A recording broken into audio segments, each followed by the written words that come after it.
Laut Cina Selatan memanas. DPR minta Panglima TNI kerahkan kapal perang.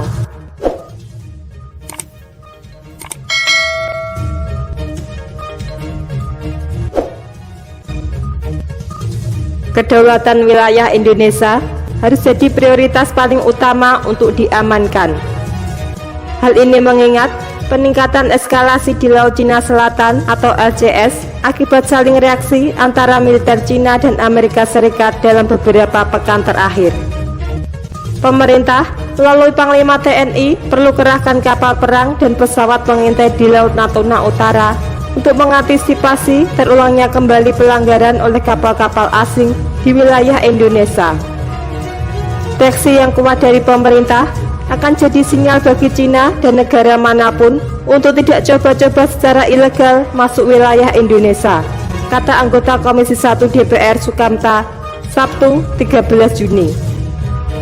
Menurut Wakil Ketua fraksi PKS ini, Indonesia tidak perlu masuk ke dalam area konflik antara Cina dan Amerika Serikat karena politik luar negeri Indonesia yang bebas aktif selalu mengarah kepada upaya perdamaian dunia. Selain itu, Indonesia punya hubungan diplomatik yang baik dengan kedua negara.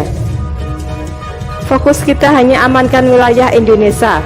Pedoman kita atas wilayah laut adalah keputusan United Nations Convention for the Law of the Sea atau UNCLOS atau Konvensi Hukum Laut PBB, ujarnya. Termasuk wilayah Indonesia adalah zona ekonomi eksklusif Indonesia, yaitu kawasan yang berjarak 200 mil dari pulau terluar, dalam hal ini Natuna. Cina sebagai bagian dari UNCLOS harus menghormati keputusan ini. Ketua Bidang Pembinaan dan Pengembangan Luar Negeri atau BPPLN DPP PKS ini berharap selain menjaga wilayah Indonesia dengan kekuatan TNI, pemerintah juga perlu memperkuat diplomasi internasional dan kerjasama, khususnya dengan negara-negara ASEAN yang sejauh ini juga merasa dirugikan oleh klaim secara sepihak Cina atas LCS.